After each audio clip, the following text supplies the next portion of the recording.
안녕하세요. 세계 음식 문화 여행의 우영민입니다. 오늘은 유럽의 식생활 문화를 살펴보도록 할 건데요. 그중에서도 이제 서유럽에 관련해서 얘기를 해볼까 합니다. 서유럽이라고 하는 이제 지역적인 부분을 보시게 되면 서유럽에 속하는 나라들은 경제적으로 문화적으로 유럽 전체를 대표하는 중요한 지역이라고도 이제 얘기를 많이 하고요. 대륙을 둘러싼 바다에서 나는 수산 자원이나 이런 것들이 굉장히 또 풍부하기 때문에 음식 문화가 굉장히 잘 발달될 수 있는 자연 조건을 가지고 있다. 그래서 그 음식이나 이런 것들 자체가 굉장히 세계적으로 유명한 음식이 굉장히 많이 나오는 지역 중에 하나라고 보시면 돼요. 그래서 국가들은 어떤 국가들이 있는지를 좀 살펴보도록 할 텐데요. 그 서유럽 자체에서는 이제 프랑스가 거의 대부분 이제 첫 번째 나라로 나오기도 해요. 그래서 유럽 문화적으로 유럽 전체를 대표하는 나라의 중요 지역이라고도 인제 얘기를 많이 드리기도 하고, 그 나라의 인제 기후적인 부분이나 이런 것들을 보게 되면 서유럽은 온화한 기후에, 그리고 또 강수량 자체도 적당한 강수량이 있기 때문에 훨씬 이런 농업이나 이런 것들도 굉장히 많이 발전될 수밖에 없고, 그다음에 풍토나 이런 것들이 굉장히 무성한 숲을 이루는 그런 이제 나라들이 인제 많이 들어가 있죠. 그리고 여러 가지 농산물과 축산물도 굉장히 많이 생산이 되고요. 그리고 대륙을 둘러싼 바다에서는 수산 자원이 역시 풍부해서 음식 문화가 잘 발달할 수 있는 자연 조건을 완벽하게 갖추고 있는, 그게 인제 서유럽의 특징이라고 보시면 돼요. 식생활 유형에 따라서 유럽의 여러 나라를 인제 분류하기도 하는데, 프랑스를 포함한 뭐 남유럽과 영국, 독일 이런 것들이 이제 서유럽, 그리고 스칸디나비아나 이런 국가들, 러시아, 동유럽 국가들로 나눠서 인제 보기도 하고요. 그리고 이 프랑스는 어떻게 보면은 그 지리적인 여건 때문에 서유럽에 인제 포함을 시키기도 합니다.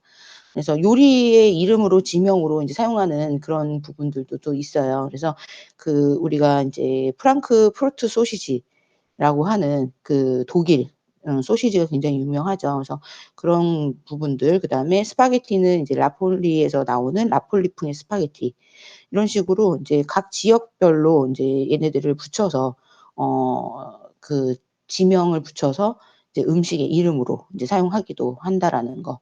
그리고 햄버거 스테이크하고 베이징 덕 같은 것도 하나의 단어로 인제 그 유명한 요리도 있죠. 그래서 그런 부분들, 그리고 프랑스 요리 같은 경우는 샤토브리앙, 영국 같은 경우는 전 세계적으로 인제 간편하게 먹을 수 있는 패스트푸드 샌드위치, 이런 것들도 인제 영국에서 알려진 음식 중에 하나이기도 하고요. 러시아의 인제 대표 그 요리인 비프 비프 요리도 인제 굉장히, 그런 스트로니 기 기노프라는 요리 자체도 굉장히 좀 유명한 요리로 인제 알려져 있기도 합니다.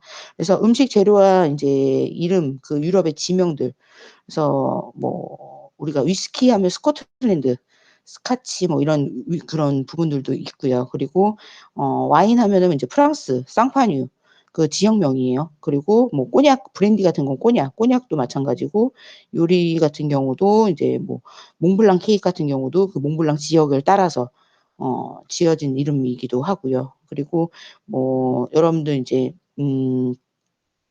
그 마요네즈도 지역명입니다. 알고 계세요? 그래서 마온이라고 하는 이태리 그 지중해에 있는 작은 섬을 얘기해요. 작은 섬인데 그게 마온인데, 거기에 인제 따온 이름 자체가 마요네즈라는 거. 그래서 이런 음식 재료하고 그 유럽의 지명들, 이런 것들도 인제 연관성이 있다라는 것들을 좀 알려드리고자 인제 먼저 말씀을 드렸고요. 가장 첫 번째 인제 음식을 하면은 대표적으로 유명한 나라가 인제 프랑스라는 거죠. 그래서 프랑스는 넓은 그 평지하고 비교적 온화한 기후, 그리고 적정한 강수량이 있기 때문에 다른 그 유럽 국가들보다도 농업이 굉장히 잘 발달이 되어 있고 크게 인제 성하게 나타나기도 합니다. 그래서 식생활에 인제 나타나는 식재료나 이런 농산물들이 거의 자급자족으로 이루어진다고 해도 과언은 아니에요. 그래서 농산물로는 세계 5위 정도의 인제 어 자리를 잡고 있기 때문에, 그 안에서 뭐 보리라든지 길이라든지 옥수수, 사탕무, 그다음에 포도, 유채씨, 담배, 쌀, 이런 것들, 그리고 프랑스 하면 가장 또 유명한 것 중에 하나가 포도주죠. 네. 포도주가 인제 뭐 질적으로 양적으로 세계 제일을 자랑한다. 이것 뒤에 인제 맞춰 줄 수 있는 게 기후적인 부분들, 그리고 강수량의 부분이 굉장히, 그리고 토지적인 부분이, 이런 것들이 굉장히 잘 받쳐주기 때문에 포도 자체가 굉장히 또 잘 성장이 되고, 그 맛 자체가 단맛이나 이런 것들도 되게 잘 나타나거든요. 그래서 어 포도주 하면은 프랑스를 자연적으로 인제 꼽는 이유 중에 하나라고 보실 수 있을 것 같아요. 프랑스의 기후는 온대성 기후입니다. 그래서 7월 평균 기온이 한 15 도에서 24도 정도라고 얘기를 하니까 굉장히 좀 서늘하고 좋죠, 살기에는. 그리고 강우량이나 이런 것들도 어느 정도 인제 뭐 그렇게 막 심하게 비가 많이 오거나 가뭄이 심하게 있거나 이러지 않기 때문에 훨씬 우리가 농업을 할 때 더 좋은 조건으로 인제 나올 수도 있는 거고요. 그리고 프랑스의 기상 영향에 미치는 여러 요인들 중에서는 인제 대서양의 온화한 날씨, 그리고 겨울에는 시베리아로부터 인제 불어오는 대륙성 고기압, 이런 정도? 예. 그런 정도만 인제 좀 잘 그것만 한다고 하면 프랑스는 굉장히 뚜렷하게 인제 기후가 나타나기 때문에 훨씬 그 부분이 인제 자연 환경이 굉장히 좋은 자연 환경으로 인제 나타나죠. 그리고 서쪽 같은 경우는, 프랑스의 서쪽 같은 경우는 해양성 기후로 인제 나타나기도 해요. 그래서 대양의 습기나 이런 것들도 가끔씩 오기도 하고요. 편서풍의 기후로 인제 비가 인제 또 서쪽에는 자주 내리기도 하고 하는데, 강우량이 인제 뭐 들쑥날쑥하거나 이러진 않기 때문에 거의 연중에 비슷하게 오기 때문에 별로 그렇게 피해를 보거나 이러지는 않아요. 그리고 1년 내내 뭐 풍부한 인제 비가 또 오기 때문에 농업이나 이런 거에는 굉장히 최적화된 기후이기도 하죠. 그리고 동쪽 같은 경우는 대륙성 기후로 나타납니다. 그래서 서쪽에서 동쪽으로 가면 그 습도나 이런 것들이 점차 줄어들어요. 서쪽은 대양이 인제 습기가 많은데, 동쪽으로 가면 갈수록 인제 습도나 이런 것들은 굉장히 줄어들고, 그리고 또 연간 가구량이나 이런 것들이 많지 않다라는 거. 그리고 연평균 기온이 뭐 극단적인 차이가 동쪽으로 가면은 쪼끔은 나타나기도 하기도 하고요. 그래서 좀 겨울에는 눈이 많이 오고 긴 겨울, 그리고 여름에는 약간의 좀 습한 그런 기온들이 쪼끔 있다라고 얘기를 하는데, 여름이 인제 한 20도 정도 라는 거. 그래서 그렇게 막 덥거나 이러거나 이러지는 않다라는 거. 그다음에 남쪽은 지중해성 기후, 그래서 건조한 기후하고 눈부신 햇살이 굉장히 두드러지게 나타나는 그런 기후를 띠고 있죠.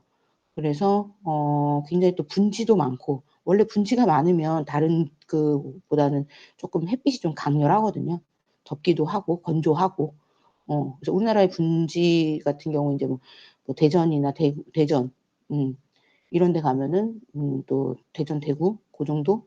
예. 고렇게 인제 생각하시면 좋을 것 같아요. 그리고 인제 국토의 한 25% 정도가 이제, 프랑스는 목초지라고 해서 이제 목축을 굉장히 많이 해요. 그래서 소, 말, 양 이런 것들도 사용을 많이 하고, 특히나 인제 우유나 버터 생산량이 굉장히 많습니다. 그래서 그런 것들을 이용한 요리들이나 이런 것들도 많이 발달할 수밖에 없는 거고, 그리고 대서양과 지중해에서는 이제 대구라든지 연어라든지 고등어, 새우, 굴, 조개 이런 것들 수산업도 굉장히 많이 발달이 돼요. 그러니까 막 먹을 자원들이 되게 풍부하니까 그걸 활용한 요리들이나 이런 것들이 세계에서 이제 최고로 꼽힐 수밖에 없는 거죠. 기후가 온화하고 농산물, 축산물, 수산물이 모두 풍부해서 요리에는 더할 나위 없는 좋은 재료들이 굉장히 많이 제공이 될 수밖에 없다. 그래서 프랑스 동쪽에는 몽블랑이라는 정점으로 하고 있는 알프스가 있고요. 그리고 서쪽에서는 스페인과의 국경을 이루고 있는 피레네 산맥이라는 산맥이 있습니다. 그래서 프랑스는 여기저기에 있는 이런 영향이나 이런 것들도 굉장히 각 붙어 있는 나라의 영향도 또 많이 받고, 그것들을 활용한 이런 음식들이나 이런 것들도 굉장히 많이 있죠. 그래서 프랑스 자국민들의 음식에 대한 자부심은 대단해요.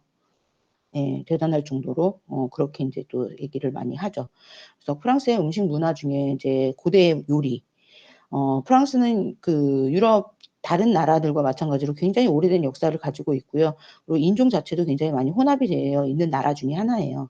그래서 프랑스 조상이라고 할 수 있는 프랑크족이 인제 딱 프랑스로 이주해 오면서 식습관 자체가 인제 만들어지기 시작했고, 거기에 인제 로마인들이 지배를 하기 시작하면서 그때 인제 프랑스보다는 로마가 쪼끔 더 인제 요리의 영향이나 이런 것들이 더 크거든요. 그래서 그런 요리들의 영향을 받아서 프랑스 요리의 출발점이 되었다고 인제 얘기를 해요. 그래서 아무래도 선진 나라의 영향을 많이 받겠죠. 예. 그리고 인제 프랑스의 유명한 저서 중에 하나가 프랑스의 미식 요리라고 해서 그 프랑스에서의 식도락이 인제 자리 잡기까지 하는 이 설명하는 그런 책들도 인제 나타나기 시작하고요. 그리고 정치적인 사회적인 생활이나 이런 것들이 요리와 굉장히 깊은 관련이 있다라는 것들도 이때서부터 인제 나타나기 시작합니다. 그래서 프랑스의 미식적인 전통이 기반이 되었다고 하는 게 이때부터 인제 나타나는 시기라고 보시면 될 것 같아요.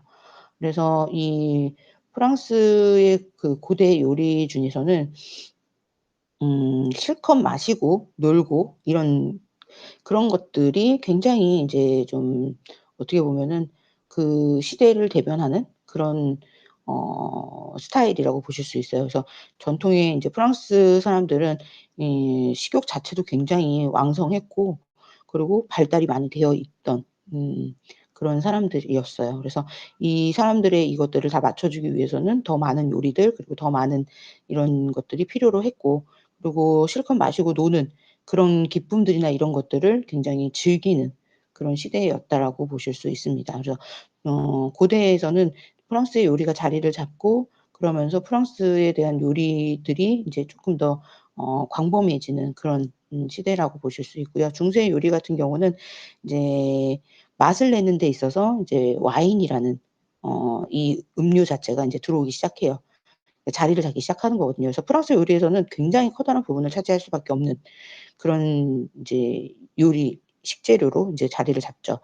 그래서 와인의 소비나 이런 것들이 음식을 함께 마시다든지 아니면 음식에 대한 소스라든지 이런 것들 그리고 그 궁 안에서의 예절 교육이라든지 이런 것들이 굉장히 중요한 요인으로 자리를 잡기 시작하는 그래서 "와인으로 만든 소스는 완벽함에 이르는 산미의 복합적인 조화다."라고 인제 얘기를 할 정도로 그 와인 자체가 식욕을 또 돋구고 음식에 대한 이런 것들을 더 사람들에게 좀 좋은 이미지로 나타나게끔 만들어 주는 그래서 프랑스에서는 와인의 품질에 있어서는 최고 생산국들 중으로 이제 알려져 있기도 하죠. 그러면서 그 와인을 계속적으로 얘네들을 발전을 시키다 보니까 품질 자체가 굉장히 올라갈 수밖에 없는 그런 인제 그 프랑스 와인을 이제 자리를 잡게 만들어 주는 그런 시대라고 보시면 될 것 같아요.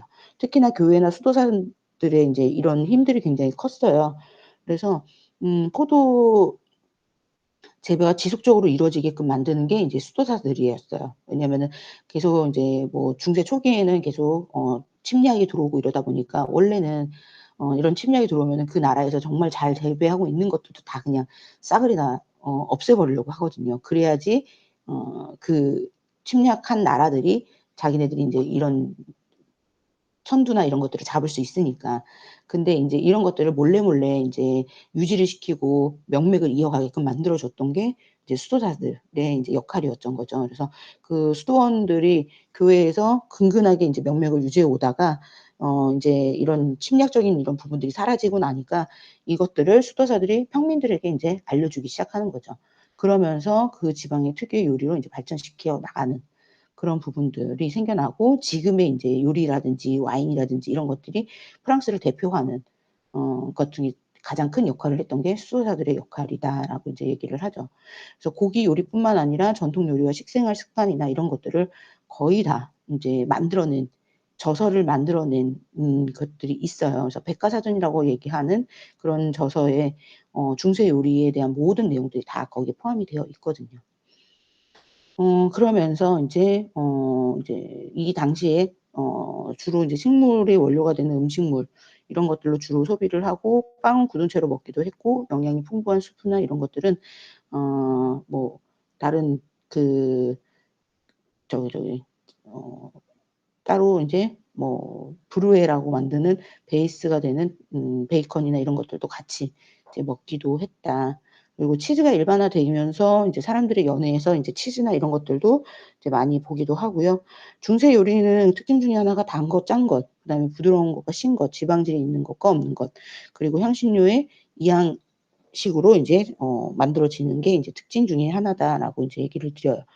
그래서 중세에서는 음식을 익히는 방법으로는 이제 4 가지 방법밖에는 없다라고 얘기를 하는데, 굽는 거, 물을 많이 넣고 끓이는 거, 그다음에 튀기는 거, 뭉근하게 오래 끓이는 거, 이 4 가지 방법으로 인제 요리를 익히는 그런 방법을 인제 사용을 했다라고 인제 얘기를 합니다.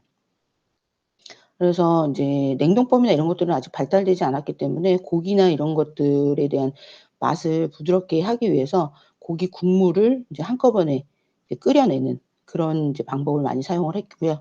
그다음에 새콤달콤한 맛을 얻기 위해서 설탕과 소금을 함께 넣어서 조미하는 혼합식 요리 방법이 이 중세 시대의 특징이라고도 인제 얘기를 많이 하죠. 그런 소량의 밀가루나 이런 것들을 또 넣어서 소스나 이런 것들을 좀 만들어내는 그런 것들도 이때 나타나기 시작하고요. 이때 인제 중세 시대에는 귀족들 자체가 굉장히 절약이라는 거에 대해서는 생각하지 않고 하기 때문에 뭐 이런 동물성 지방이나 이런 것들을 또 굉장히 또 많이 먹는 시대이기도 했던 그런 시대라고 보시면 될 것 같아요. 그러다가 이제 르네상스 시대로 이제 넘어오기 시작하면서 거의 인제 프랑스에 대한 인제 요리 자체가 하나의 이제 작품이 되는, 예, 그래서 프랑스 요리사가 되게 각광을 받는 시대라고 얘기를 드립니다. 그래서 이때 당시에는 인제 메디치가라는 가문이 있어요. 그 가문 자체가 굉장히 요리사들에게 이태리 조리법을 인제 프랑스 궁중 조리사에게 인제 알려주기 시작해요. 이태리에서 유명한 메디치가 가문에서. 그래서 프랑스에 아마 르네상스 시대가 열렸다라고 해서 르네상스 시대의 요리라고 얘기를 많이 합니다. 이때 인제 프랑스 같은 경우는 인제 이태리에 있는 요리법, 궁중 요리법이라든지, 그리고 또 여러 가지 인제 식탁을 차리는 테이블 코디네이터라든지 이런 것들에 대해서 많이 인제 받기 시작하죠. 그래서 뭐 식기류, 그다음에 식탁보, 그다음에 여러 가지 인제 사용되는 이런 것들이 유행이 되기 시작한 그런 시대라고 보시면 돼요. 그래서 프랑스에서 이탈리아를 모방하면서 식사하는 모습이나 이런 것들이 이제 최고에 달하는, 그래서 상류 계급뿐만 아니라 중류 계급에서도 어 또 이태리 요리나 이런 것들을 되게 또 많이 즐겨서 하는 그런 시대라고도 인제 얘기를 하고, 유행도 굉장히 많이 했고요. 이러면서 인제 프랑스에서 요리 학교가 생기기 시작해요.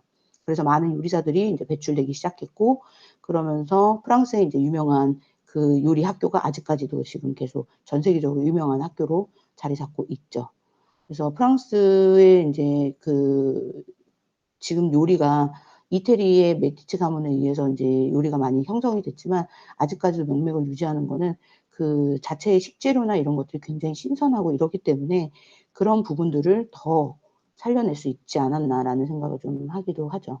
그래서 프랑스인들은 미각이 발달된 인종이었다는 사실과 신의 은총을 받아 광대한 평야에서 생산되는 풍부한 식재료, 그리고 지중해 대서양에 수확되는 해산물, 프랑스 요리의 기본이 되는 포도주, 경제적인 여유 등이 합쳐서 프랑스 요리가 세계적으로 가장 섬세한 요리로 발달하게 된 계기가 된 것이다라고 인제 얘기를 하죠. 그러니까 모든 좋은 조건들은 다 갖고 있는 거예요. 그래야지만이 또 만들어 냈을 때 그리고 지금 현재까지도 그것들이 이어져 오고 있다라는 거. 그래서 인제 이런 음식이나 이런 것들에 대해서 굉장히 풍요롭게 생활을 하다가 또 인제 식도락이라는 인제 이 자체가 굉장히 좀 비판을 받는 경우들도 인제 생겨나기 시작하죠. 그래서 그 뭐 프랑스 교회나 이런 데에서 죄를 짓는 것들도 인제 큰 죄이기도 하지만, 이런 음식 자체를 제대로 하지 않으면은 또 그거에 대해서도 굉장히 큰 잘못이다라고 인제 얘기를 할 정도로 음식에 대한 이런 부분들을 되게 크게 여겼던 시대이기도 합니다. 그리고 식사 예절이나 이런 것들도 굉장히 좀 예의 있게 잘 지켜내기를 또 했던 시대이기도 하고요.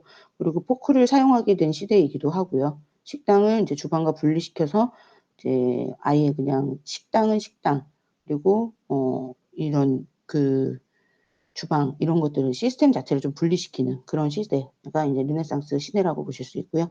고전주의 시대의 인제 요리에서는 이제 프랑스의 요리가 절정에 달하는 시대라고 보시면 돼요. 절대 군주제하고 중앙집권제, 정치적인 테두리 안에서 굉장히 인제 크게 일어나는 요리 중에 하나였고요. 그다음에 훨씬 이제 연회 준비나 왕 자체도 이 음식을 얼마만큼 크게 차려내느냐에 따라서도 자기를 과시하는 그런 시대이기도 합니다. 그래서 정치적인 결정지에 항상 음식에 대한 이런 부분들을 굉장히 크게 여겼던 그런 시대이기도 하기도 하고요. 그리고 프랑스에서는 아예 정말 진짜 되게 성대하게 나타나는 그런 시대, 음식 자체가 성대하게 연출되는 시대라고도 인제 얘기를 드릴 수 있을 것 같아요. 그러면서 루이 14 세에서 루이 17 세기에는 이 음식 자체에 먹는 그냥 막 먹는 게 중요한 게 아니라 음식을 어떻게 먹느냐 이런 에티켓이나 이런 것들도 굉장히 중요성을 강조하는 그런 시대이기도 했었어요. 그래서 그 궁에 있는 귀부인들하고 기사들이 인제 살롱 문화가 인제 발달되기도 하고 그러면서 좀 약간의 그 식사 예절이 그냥 제껴야 되는 예절이 아니라 되게 가식적인 예의로 이제 나타나기 시작하는 그런 시대이기도 하죠.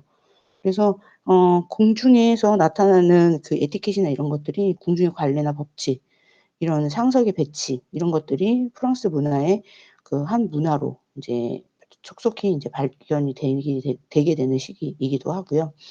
그리고 프랑스인들 같은 경우는 식탁에서 인제 대화하는 이런 대화술에서도 살롱 문화나 이런 것들이 굉장히 많이들 인제 비춰지기도 해요. 그래서 뭐 그들의 인제 말장난이라든지 재치라든지 이런 것들이 계속적으로 인제 나타나는 그런 인제 시대라고 보실 수 있을 것 같아요.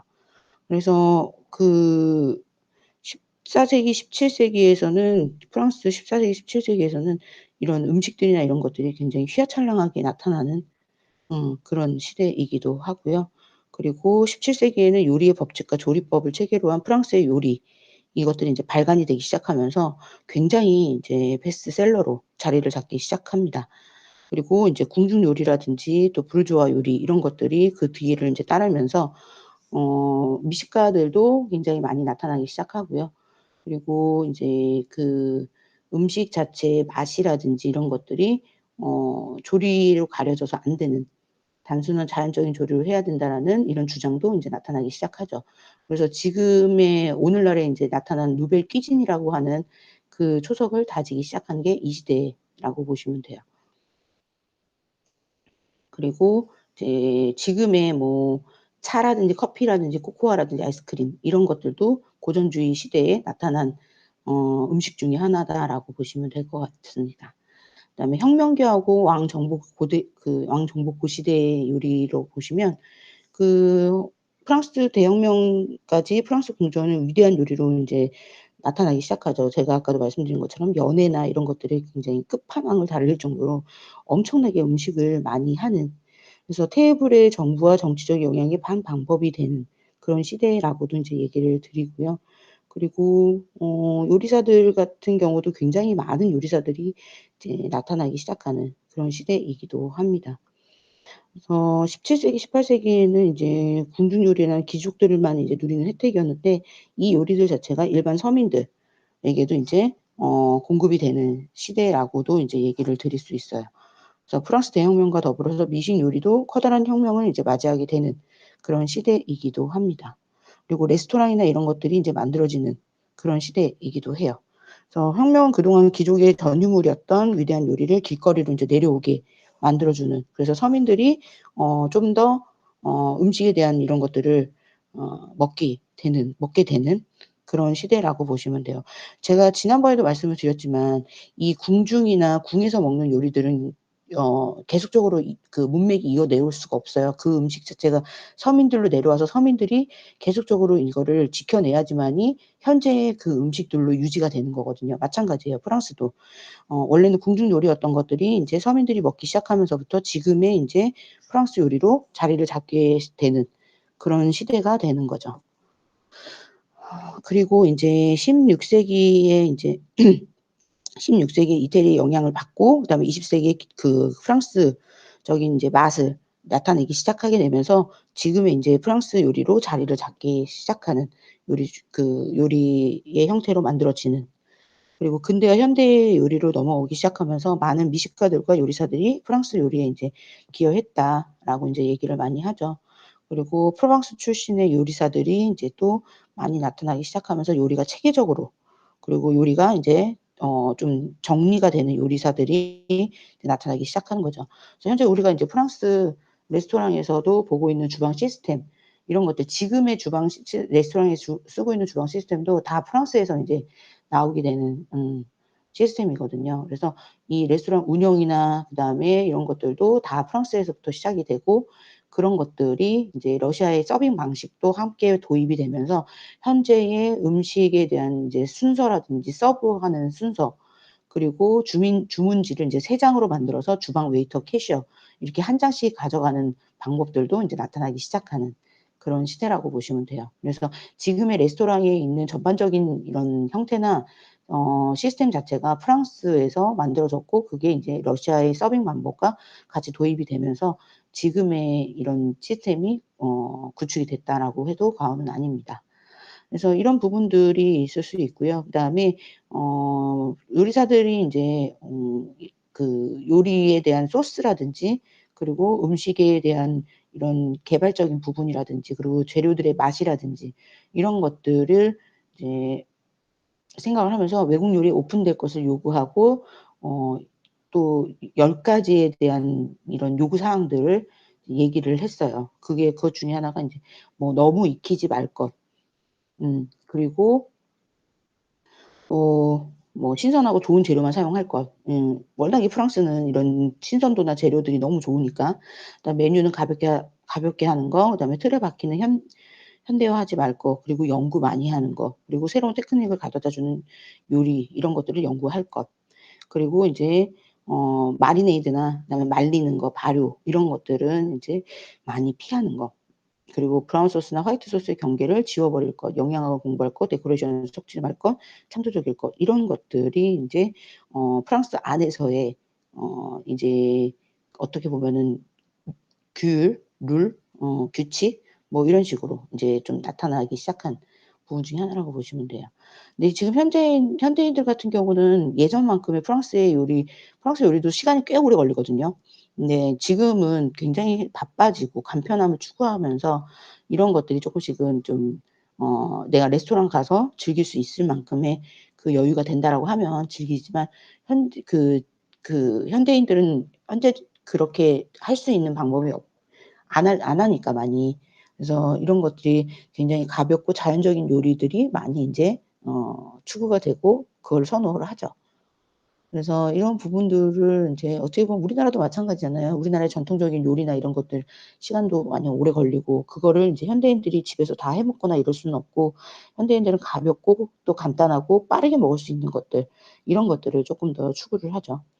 그래서 다 마찬가지인 것 같아요. 그래서 이런 부분들도 이제 좀 전 세계적으로 비슷하게 흘러가지 않나라는 생각을 좀 하고요. 음식 문화의 일반적인 특징을 보시게 되면 첫 번째가 프랑스는 수용적인 음식 문화를 형성하고 있다. 그래서 프랑스는 그리스, 로마, 이태리를 거쳐서 16 세기, 17 세기 경제적 부흥기에 굉장히 많아졌던 이런 식민지들 로부터 다양한 식품과 음식의 조리법을 도입해서 자국의 음식 문화를 이룩했다. 그래서 이런 식품의 수도 많고 조리법도 굉장히 다양하다. 그래서 약간의 음식 문화를 뭐 다른 나라의 음식 문화니까 이건 받아들이면 안 돼, 이게 아니라 다 받아들일 거 받아들이고, 그리고 나서 그 받아들인 것들을 본인들만의 음식 문화로 또 만들어내는, 그러니까 그런 것들도 되게 중요한 역할 중에 하나이죠. 그리고 음식의 시각적인 효과를 굉장히 중요시하는. 그래서 프랑스인들 같은 경우는 음식의 시각적인 효과를 매우 중요하게 여기기도 합니다. 그래서 음식의 양이 많고 여러 가지 음식을 한 데 넣어서 잘 어우러지는 음식을 예전에는 선호했으나 20 세기 중엽부터는 이게 누벨 기진, 아까 말씀드렸죠. 누벨 기진으로 인제 영향을 받으면서 시각적인 면에서 굉장히 얘네들이 이뻐야 되고, 음식의 색과 모양이나 이런 것들도 굉장히 많이 신경을 쓰고, 그다음에 제공하는 음식의 양도 굉장히 많이 적어졌어요. 그래서 여러분들 인제 뭐 스테이크 집이나 프랑스 전문 요리집을 가게 되면 굉장히 양은 적어요. 그런데 거기에 꾸며지는 데코레이션 되는 그런 것들은 되게 이쁘게 잘 돼 있다는 걸 아실 수 있을 거예요. 저도 인제 프랑스 가서 인제 음식을 먹어 보면 음식의 양은 정말 적어요.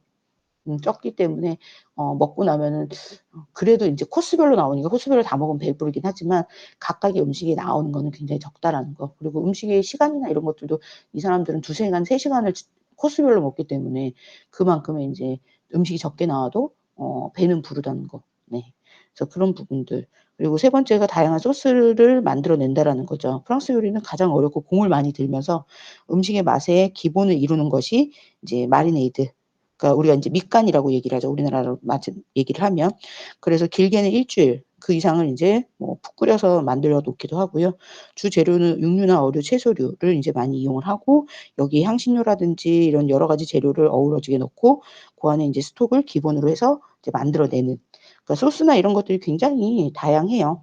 그래서 흰색의 스프 스톡 같은 경우는 생선, 닭고기, 송아지 요리로 만들고, 갈색의 스프 같은 경우는 쇠고기나 송아지 요리를 인제 만들어서 고기뿐만 아니라 고기의 뼈도 이용해서 얘네들을 푹 우려내는, 육수를 만들어내는, 그리고 인제 여기다가 뭐 양파, 샐러리, 당근이나 부케가르니 이런 것들을 넣어서 만들어내는데, 부케가르니라고 하는 거는 그 향신료들을 인제 여러 가지 인제 묶어 가지고 뭐 우리가 인제 알고 있는 월계수잎이라든지 그다음에 파슬리라든지 그다음에 그 정향 이런 것들을 이용해 가지고 하나의 부케로 만드는 거예요. 우리 결혼할 때 부케 다발 있죠? 그런 식으로 하나를 이렇게 만들어서 넣어 놓는 거. 그게 이제 부케 가르니라는 거거든요. 그래서 이런 것들을 이용해서 스프의 종류에 따라서 이런 향의 그 향신료의 풀이나 이런 것들도 달라지게 만들어 낸다. 이제 그런 부분들. 그리고 다양한 식품을 사용하는 거. 삼면이 바다라져 이루어져 있고 산지도 있고 이러다 보니까 굉장히 그 뭐 농업이나 축산업, 낙농업, 어업 이런 것들이 골고루 발달되어 있으니까 식품들도 굉장히 많은 다양한 것들이 인제 생산이 되는 거죠. 그런 것들을 이용해서 인제 요리를 만들어내니 얼마나 요리가 또 더 맛있겠어요. 그리고 포도주와 치즈, 빵, 육류 가공품에 대한 특산물도 굉장히 많이 발달이 되어 있습니다. 전 세계적으로 유명한 프랑스 식품은 굉장히 다양하죠. 가장 대표적인 게 뭐 포도주, 치즈, 낙농업도 발달이 되어 있으니까. 그리고 다른 나라에 비해서도 뭐 이런 그 농업이나 이런 것들도 굉장히 잘 되어 있기 때문에 이런 부분들이 또 한 가지 이게 뭐 기후 조건이나 이런 것들도 되게 중요하지만 마케팅 분야나 이런 생산 분야에서도 관리를 굉장히 잘해요. 그러기 때문에 지금까지도 이런 특산물이나 이런 것들도 많이 발달이 되어 있고 유명할 수밖에 없고 전 세계적으로 곽광을 받는 이유 중에 하나라고도 인제 얘기를 드릴 수 있죠. 그다음에 인제 마지막으로는 여유 있는 식사 시간. 아까도 말씀드린 것처럼 프랑스 사람들은 2시간, 3시간이 기본이고요. 그래서 이 음식 자체를 굉장히 여유롭게 즐기는, 음식의 맛을 음미하게끔 빠르게 먹는 게 아니라 그 시간 자체는 굉장히 좀 내가 이 시간에는 오롯이 음식을 즐길 수 있는 그런 것들을 되게 중요하게 여기는 나라 중에 하나예요. 그래서 공식적인 점심 식사 시간은 12 시부터 2 시까지 2 시간입니다, 점심시간이. 그리고 인제 저녁 시간 같은 경우는 3 시간에서 4 시간 정도 어 지속되기도 해요. 그래서 이런 여유 있는 식사 시간도 굉장히 중요하게 여기는 나라 중에 하나라고 보실 수 있죠. 네. 프랑스의 이제 그 지방 그 음식 중에 특성도 또 있는데요. 그 파리를 중심으로 하는 음 음식들 같은 경우는 이 베사멜 소스라든지 그다음에 크렘 샹tilly라는 이제 생크림 이런 음식들, 그다음에 리옹이나 부르고뉴 같은 경우, 리옹이 인제 미식의 도시예요. 미식의 도시다 보니까 프랑스의 약간의 남서쪽에 있는, 남동 쪽에 있는 그 리옹. 그래서 여기는 인제 부르고뉴 포도주하고 보졸레 포도주가 굉장히 유명한, 그리고 쇠고기나 돼지고기 이런 겨자 이런 것들이 되게 유명한 지역 중에 하나고요. 그다음에 노르망디라고 하는 거는 북서쪽에 있는 요리 그 지역인데 여기는 인제 대서양을 끼고 있기 때문에 해산물 요리나 이런 것들이 굉장히 많이 발달이 되어 있고요. 낙농 제품이나 이런 것들도 굉장히 많이 발달이 되어 있다라는 거. 그리고 브랜디 중에 칼바도스를 생산하는 나라이기도 그 지역이기도 합니다. 그다음에 알자스 로렌 같은 경우는 그 백포도주를 생산하는 지역으로 굉장히 유명하기도 합니다. 그리고 뭐 양배추 절임이라든지, 그리고 슈크루트를 만들어내는, 그래서 양배추를 발효시킨 것 중에 하나이기도 하고요.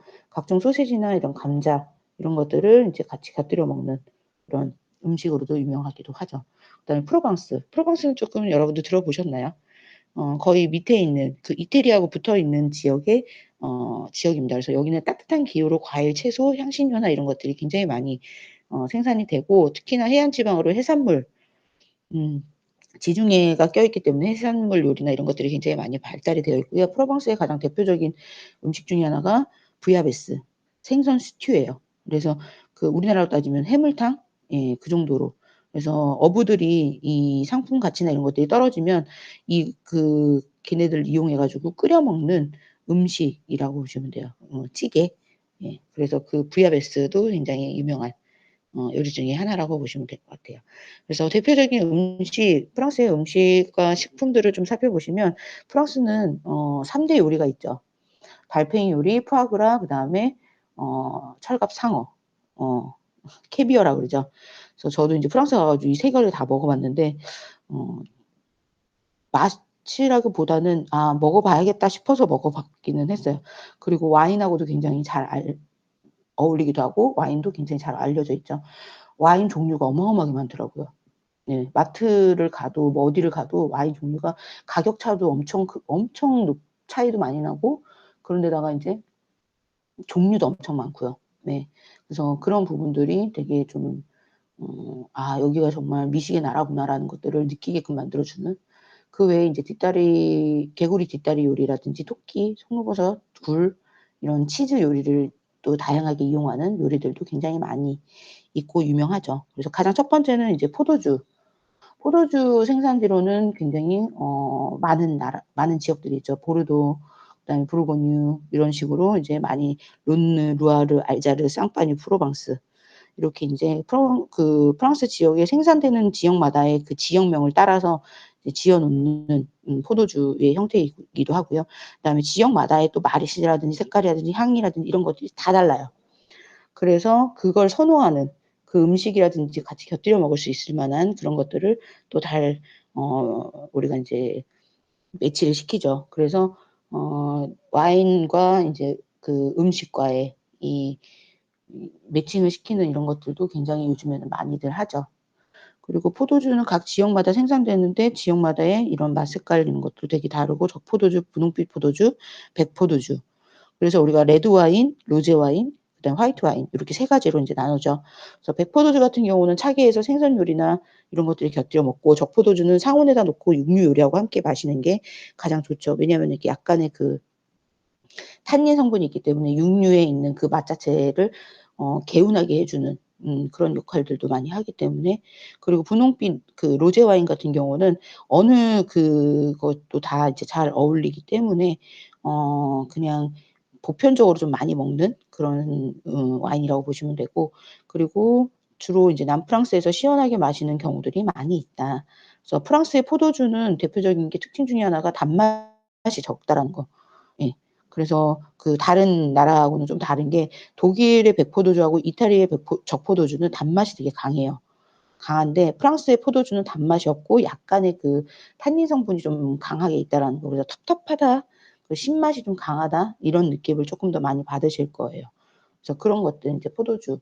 그리고 포도주의 인제 가장 큰, 우리나라에서도 이슈가 됐던 것 중에 또 하나가 프렌치 파라독스라는, 그래서 포도주를 매일 한 잔 정도 마시면 심혈관이라든지 이런 데 되게 좋다라고 인제 얘기를 많이 하고, 노화 방지나 동맥경화나 항암 효과도 있고, 콜레스테롤에 대한 산화나 이런 것들을 방지해 준다. 그래서 항산화 작용이 크다. 근데 이 항산화 작용이 큰 거는 포도의 항산화 작용도 많이 커요. 그래서 그 포도 주스라든지 포도를 먹어도 그게 좋은데, 이거를 약간의 발효를 시켜서 어 술로 만들어서 먹는다라고 하죠. 근데 많이 먹으면, 과음을 하면 안 좋지만, 하루에 뭐 정말 한 잔인데, 한 잔도 막 가득 찬 한 잔이 아니라 살짝의 한 잔을 먹게 되면 굉장히 사람한테 도움이 된다. 그래서 굉장히 와인이 인제 건강에 좋다라는 인식을 많이 줬죠. 그래서 우리나라에서도 한참 붐이 일러서 처음에 와인을 막 좋아하지 않는 사람들도 막 와인을 마시기도 하고 막 이랬던 기억이 있어요. 그래서 그 자체가 인제 폴리페놀이라는 그 성분들이 많이 있기 때문에, 그런 것들이 인제 몸에 인제 들어갔을 때 훨씬 더 좋은 효과를 낸다라고 인제 얘기를 많이 했었습니다. 그래서 일본에서는 건강 와인에 대한 수요가 갑자기 인제 폭발하기도 해요. 그게 인제 우리나라로 들어와서, 우리나라도 인제 와인 자체를 갑자기 막 이렇게 많이 먹게 된 그런 이제 되기도 했고요. 그리고 인제 프랑스의 포도주 생산지별 특징과 그 생산품이 있는데 적포도주는 크게 인제 두 가지로 나뉩니다. 보르도하고 부르고뉴. 예. 그래서 이 보르도하고 부르고뉴는 병을 보시면 또 달라요, 병. 그래서 이 여성형 포도주라고 하는 게 보르도, 그다음에 남성형 포도주라고 하는 게 부르고뉴. 그래서 이렇게 크게 두 가지로 이제 나뉘기도 하고요. 그다음에 분홍 포도주라고 하는 로제. 로제 같은 경우는 프로방스. 그래서 프로방스 연한 붉은빛을 띠고 투명하고 맛이 순하고 차갑게 해서 마시는 이 프로방스 생산지가 가장 유명하고요. 백포도주 화이트 와인 같은 경우는 루아르 강변, 알자스 이 두 생산지가 굉장히 유명하고요. 그다음에 여러분들 인제 요즘에 뭐 축하나 이런 거 할 때 스파클링 와인 많이들 드시잖아요. 스파클링 와인 같은 경우는 생산지가 인제 쌍파뉴. 그래서 그 쌍파뉴에서 나오는 것만의 인제 스파클링 와인으로 인제 얘기를 또 많이 하기도 하고요. 그리고 약간의 단맛이 돌고 병을 딸 때 탄산가스로 인해 거품이 생성되는 상쾌한 맛을 낸다. 그래서 약간의 후식으로 스파클링 와인을 많이 먹기도 하죠. 쌍파뉴 지역에서 나온 것만 쌍파뉴 와인이라고 얘기를 해요. 다른 지역에서 나오는 거는 무조건 다 스파클링 와인이라고 해요. 그래서 지역 이 쌍파뉴에서만 나오는 거 고것만 인제 어 쌍파뉴 와인이라고 인제 얘기를 지칭을 하죠. 그다음에 인제 빵. 빵은 프랑스 식탁에서 이제 빼놓을 수 없는 음식 중에 하나입니다. 그래서 프랑스는 매 끼니마다 음식과 함께 빵을 먹는 게 가장 큰 특징 중에 하나고요. 프랑스 빵 하면 가장 먼저 생각나는 거 바게트. 네. 그다음에 시골빵. 그래서 약간 좀 뭐라 그럴까요? 어 되게 투박하게 생긴, 예, 먹으면 약간 우리나라로 따지면 발효빵? 아무것도 뭐 이렇게 들어가 있지 않는 발효빵 같은 그런 느낌? 그래서 담백한 그 빵 맛이라고 보시면 되고, 그리고 이것들을 인제 뭐 빵에 인제 버터나 잼을 발라서 먹거나 아니면 뭐 크루아상하고 카페오레에 담가서 인제 먹기도 하죠. 그래서 바게트 같은 경우는 모양이 길고 이렇게 막대기 같은 형태로 생긴 거 아시죠, 여러분들? 그래서 강력분 이스트 소금만으로도 인제 만들어서 겉은 바삭하고 속은 쫀득하게 만들어 내는 거. 근데 인제 프랑스에서는 인제 엄격한 기준이 있어요. 250 그램. 예. 그거를 인제 바게트라고 얘기를 해요. 우리나라는 바게트가 큰 것도 있고 작은 것도 있거든요. 그래서 그렇게 인제 얘기를 하고, 시골빵 같은 경우는 흑미를 섞어서 약간의 검은색이 돌고 모양은 인제 둥글둥글하게 만드는 그런 인제 빵 종류라고 보시면 돼요. 그래서 요즘에는 여러분들 5 월의 종 아세요? 발효빵 만드는 그 유명한 거기서 만드는 빵 자체가 시골빵의 개념과 비슷하다고 보시면 되고, 그다음에 크루아상 같은 경우는 발효시킨 인제 페이스트, 페스츄리 같은 그런 그래서 빵과 페스츄리의 중간 형태라고 보시면 되고, 초승달 모형의 유선형을 가지고 있죠. 요즘에 우리 크루아상 많이 먹죠. 그래서 크루아상 저거 해서 와플 기계에다가 찍어 가지고 저도 한참 이걸 꽂혀 가지고 엄청 먹었거든요. 그래서 그런 것들이 있고, 그다음에 브루오쇼 같은 경우는 버터를 많이 써서 부드럽게 만든 빵이에요. 예. 그리고 바게트 샌드위치도 인제 많이 먹어요. 바게트 사이에 인제 햄과 채소, 참치, 양파 이런 것들을 넣어서 샌드위치로 인제 만들어서 이것들을 점심으로 바게트 샌드위치를 점심으로 많이 먹죠. 그다음에 크로크무슈. 프랑스에 카페 가시면 어디서나 먹을 수 있는 그 빵이에요. 근데 이거를 식빵에다가 햄과 거기에 치즈를 해 가지고 오븐에 넣어 가지고 싹 녹여서 먹는, 예. 그래서 프랑스에서는 크로크무슈 많이 먹기도 하고, 우리나라에서도 카페나 이런 데 가시면은 크로크무슈 많이 팔아요. 그래서 먹어 보면은 '아 이 맛이구나.'라는 거를 좀 아실 수 있을 것 같아요. 그다음에 치즈. 치즈라고 하는 거는 치즈 종류는 굉장히 많습니다. 400여 종 이상이 매우 다양하게 만들어지고 있다라는 거. 치즈 종류만 헤아려 봐도 어마어마하게 많다라는 거. 그래서 또 한 가지는 굉장히 각 지방마다 독특한 치즈를 많이 만들어 낸다라는 거. 그래서 소젖이나 양젖으로 이제 많이 주로 원료로 쓰기도 하고요. 그리고 프랑스인들은 가공된 연성 치즈는 좋아하지 않아서 거의 대부분 인제 생치즈를 인제 많이 먹기도 하고, 그리고 치즈의 맛을 아는 사람일수록 독한 향을 가진 치즈를 선호한다는 거. 우리나라는 이렇게 먹으면 '오.' 이럴 수 있는데 프랑스 사람들은 엄청 잘 먹는다라는 거 알고 계시면 되고요. 까망베르. 흰 곰팡이를 이제 숙성시켜서 만든 치즈예요. 대표적으로 이제 순한 맛의 인제 치즈라고도 인제 얘기를 많이 하는데, 어 가운데를 인제 누르면은 약간 말랑말랑한 거, 오래되지 않는 게 가장 좋은 치즈 까망베르 치즈이기도 하고요. 그래서 뭐 어느 누구도 먹을 수 있는 치즈 라고도 인제 얘기를 합니다. 그다음에 로크포르라는 인제 치즈가 있는데 세계에서 가장 오래된 치즈예요. 한 2000년 전부터 인제 만들어져 있다는 치즈라고 보시면 되고요. 이 로크포르라는 마을에서 인제 만들어낸 치즈이기도 합니다. 특징은 냄새가 굉장히 강해요. 그래서 세계 3 대의 블루치즈 중에 하나라고 인제 많이 알려져 있기도 하고요. 쏘는 맛이 있어서 처음 치즈를 먹는 사람한테는 절대 권하지 않는 치즈 중에 하나이기도, 이건 매니아 치즈예요. 염소 치즈, 원통형이나 피라미드형으로 된 그 치즈라고 보시면 되고, 조직은 굉장히 부드럽고 접착성이 강하다. 그리고 브리치즈, 요즘 우리나라 브리치즈 많이 먹죠. 지방 함량이 굉장히 많아서 되게 부드러운, 그리고 순한 치즈 중에 하나이기도 하고요. 그래서 요즘에 우리나라에서도 많이들 먹는. 그리고 에멘탈 치즈. 이 에멘탈 치즈는 여러분들 잘 아시죠? 그 동그란, 음 그래서 원산지가 인제 스위스 치즈예요. 그리고 가장 큰 치즈로도 유명하기도 하고요. 그리고 가공되어서 인제 만들어지는 치즈이기도 하고, 스위스하고 프랑스 알프스 지방의 그 퐁듀로 많이 먹는 치즈 중에 하나이기도 합니다. 그리고 고다 치즈. 고다 치즈는 네덜란드가 원산지이기도 하고요. 순한 맛을 가지고 있어요.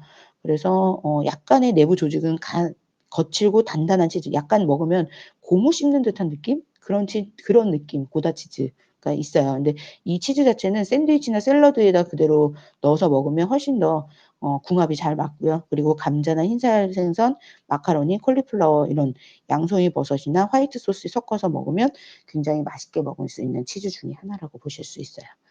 자, 여기까지 인제 프랑스에 대해서 인제 얘기를 좀 해 봤고요. 프랑스에 대한 치즈 까지도 인제 살펴봤습니다. 다음 내용은 다음 시간에 제가 또 다시 한번 말씀을 드리도록 할게요.